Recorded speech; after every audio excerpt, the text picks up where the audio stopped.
안녕하십니까, 알림이 황희두입니다. 지금 윤석열 대통령은 대응 방향을 완전히 잘못 잡고 있습니다. 정책실장실과 과학기술수석실을 신설한다고 하는데요. 그러면서 오늘 외부 일정을 참석하지 않겠다, 내내 업무 보고를 받겠다, 이런 속보가 나온 상황입니다. 하지만 문제는 지금 당장은 엑스포 역풍 아닙니까? 최근 탁현민 전 비서관은 방송에 나와 언론의 책임도 물으며 전반적인 무능이 근본적 원인이라고 비판했습니다. 이번에 인력풀, 인재풀을 보면 여당 혹은 보수 편향 인사들로 전체적인 판이 짜여졌는데 이것도 문제라는 거고요. 제일 중요한 건 부산이 준비됐다는 게 아니다, 엑스포가 뭘 얻어갈 수 있는지 위주로 설명하는 게 포인트다, 이렇게 지적하기도 했습니다. 우리는 부산 이즈 레디가 대표적 슬로건이었는데 이 자체가 설득력이 떨어지는 거였죠. 그리고 김건희 명품백 논란도 계속 커져가고 있는데요. 대통령실은 계속해서 침묵하고 있는 상황입니다. 그리고 언론 등을 상대로 고발을 일삼아온 친여성향 단체들도 너무나 조용한데요. 틈만 나면 압색을 하던 검찰도 말이 없습니다. 우리가 추정할 수 있는 건 바로 서울의 소리를 털었을 때 오히려 김건희 씨의 명품 수수 의혹이 더 커진다고 봐야 되지 않겠습니까? 검찰이 수사할수록 김건희 씨의 행위는 부각될 수밖에 없고요. 계속 함정 취지라고 하지만 대통령실과 여권은 딜레마에 빠진 상황입니다. 결국 청탁의 대가가 있었는지, 김건희 씨가 국정에 실제로 개입하고 있는지, 이런 이슈들이 더 커지는 만큼 이도저도 못하고 있다는 거죠. 이러니 네이버 댓글에서도 어쨌든 받은 게 문제 아니냐, 당장 구속수사를 촉구한다, 받아놓고 뭔 말이 많냐, 이런 비판의 목소리들이 이어지는 만큼 계속 소식 전해드릴 예정이고요. 이뿐만 아니라 최성병 사건도 절대 우리가 잊어서 안 됩니다. 군검찰이 수사의 외압이라고 적힌 김기한 해병대 사령관의 수첩 사본을 확보했다고 전해졌고요. 이에 대해서도 당연히 특검을 받아라, 썩어빠진 정권이다, 해병대를 양아치 집단으로 만든 정권이다, 이런 비판이 실시간으로 나오고 있습니다. 이런 와중에 김병민 최고위원은 혁신이 실패가 당 지도부의 실패다, 그러면서 혁신안을 수용해라, 이런 메시지를 전하고 있는데요. 그러면서 당 지도부가 변화의 속도를 못 쫓아가고 있다고 지적하기도 했죠. 게다가 인유한 위원장은 나 아직 안 죽었다, 혁신안 받을 수밖에 없게 만들겠다, 이런 얘기를 하는 만큼 계속 잡음이 커질 것으로 보이고요. 이렇게 심각한 일들이 많은데 이낙연 전 대표는 갑자기 등판해서 이재명 대표 멱살을 또 잡고 흔듭니다. 당내 민주주의가 무너졌다, 개딸 왜 못 없애냐, 이런 얘기를 할 때가 아니라고 보고요. 지금 제일 중요한 이슈는 바로 이동관 탄핵안입니다. 여기에 목소리를 내야 되지 않을까요? 아무튼 국힘은 탄핵안 처리를 막기 위해 밤샘 연장 농성을 준비 중이라고 하는데 우리가 계속 관심을 가져야 된다고 봅니다. 홍익표 원내대표는 오늘 회의를 통해 여당의 저런 행동에 경고를 날렸고요. 관련한 발언으로 영상 마무리하도록 하겠습니다. 오늘 새벽 경주시에서 규모 4.0의 지진이 발생했습니다. 5차례 여진까지 이어져 경북을 비롯해 지진 영향권에 거주하신 주민들께서 새벽잠을 설치고 그다음에 불안을 느끼신 것 같습니다. 현재까지 아직 큰 피해가 확인되고 있지는 않습니다.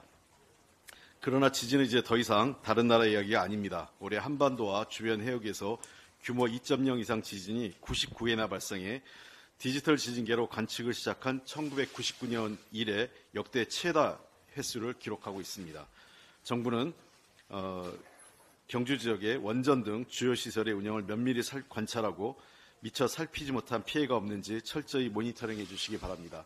또한 지진에 대비한 장단기 대책 검토를 통해 국민들께서 불안해하지 않도록 철저히 준비해 나가야 할 것입니다. 어젯밤 매우 불행한 일이 있었습니다. 조계종 총무원장을 지내신 불교계의 큰 스님이신 자승 스님께서 입적하셨습니다. 우리 사회의 길을 밝혀주신 소중한 어른을 잃은 슬픈 소식입니다. 자승 스님의 입적에 매우 슬퍼하고 계신 불자들께도 깊은 위로와 애도의 말씀을 드립니다. 자승 스님은 불교의 모든 가르침과 화두는 차별 없는 세상을 이야기하고 있음을 강조하시면서 차별 없는 세상 만드는 일에 마지막까지 진력하셨습니다. 자승 스님의 귀한 가르침을 불교계는 물론 우리 사회가 함께 이어받아 모두가 존중받고 함께 사는 세상을 만드는 데 힘써야 하겠습니다. 평생을 부처님의 자비를 세상에 이루는 데 바치신 자승 스님의 입적을 깊이 애도합니다. 오늘과 내일 본회의가 예정되어 있습니다. 지난 9월 1일 여야 합의로 정한 일정입니다.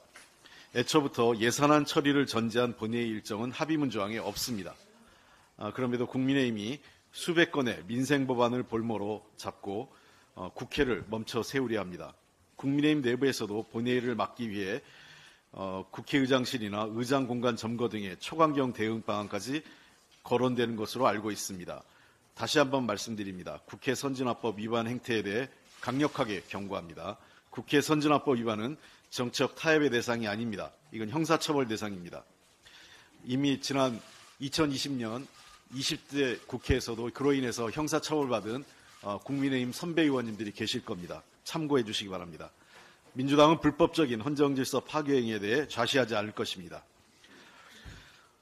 현재까지 국민의힘과 법사위의 비정상적 상이 계속되고 있습니다. 법사위 계류 중인 법안만 351건입니다. 지난 2달간 법사위에서 처리된 법안이 몇 건인지 아십니까? 지난 2달간 법사위에서 처리된 법안이 하나도 없습니다.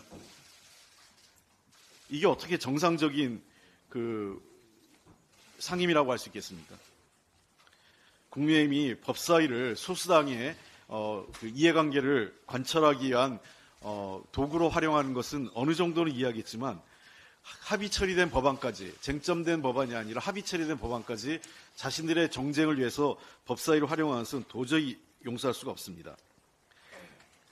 국민의힘이 실제로 민생법안 처리에 진정성이 있다면 법사위 정상화에 나섭시오. 정략적인 태도를 버리고 예산안과 민생법안 심사에 성의 있게 나서주시기 바랍니다. 더불어민주당은 이번 예산안 처리가 오늘로 예결위가 기한을 만료하고 있기 때문에 마지막까지 오늘 안으로 예결해서 타결될 수 있도록 최선의 노력을 다하겠습니다. 그리고 12월 2일이 법적 기일이기 때문에 법적 기일까지 처리될 수 있도록 혹시 예결위가 오늘로 종료되면 정책위 의장, 양당의 정책위 의장과 예결위 간사인 포함되는 2+2를 통해서 예산안 협의를 12월 2일까지 마칠 수 있도록 노력하겠습니다. 국민의힘에게 제안합니다.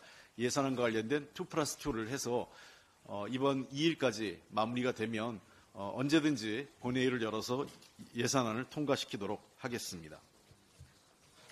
해병대 사령부가 박정훈 대령을 군사경찰 병과정 보직에서 해임했습니다. 지난 8월 수사단장 보직 해임 이후 모든 보직을 박탈하는 결정을 내린 것입니다. 특검과 국정조사를 전제해 박 수사단장과 수사관들의 진술 가능성을 놓고 서둘러 박 대령의 병과장 보직을 해임한 것으로 보입니다. 박 대령을 본보기로 복무 중인 수사관들에게 불이익이 있을 수 있다는 무언의 압박을 가한 것입니다. 이런 국방부와 해병대의 비정상적 행태는 오히려 특검과 국정조사 필요성을 더 분명하게 만들고 있습니다. 국민은 최상병 순직 사건의 진실을 요구하고 있습니다. 젊은 해병대원이 도대체 왜 죽었는지, 이 죽음의 책임은 누구에게 있는지, 수사단장이 성역 없는 수사를 한 것이 항명인지, 또 누구의 지시로 조직적으로 이 수사 방해에 개입했는지, 지금 민주당이 국민에게 드릴 수 있는 해답은 특검과 국정조사를 통해서 가능할 것 같습니다. 민주당은 최상병 순직 사건에 대한 특검과 국정조사를 반드시 관철하겠습니다. 사실 그대로 명명백백히 조사하고 책임을 묻는 것은 국회의 당연한 책무입니다. 최상병 가족과 박정훈 대령의 명예회복을 위해서도 끝까지 함께하겠습니다. 여당은 대통령 눈치를 보지 말고 국민의 뜻에 따라 특검과 국정조사에 협조할 것을 거듭 촉구합니다. 이번 내용도 유익했다면 구독, 좋아요, 알림 설정, 멤버십 가입 정말 큰 힘이 된다는 점 말씀드리고 싶습니다. 주위에 널리 공유 부탁드립니다.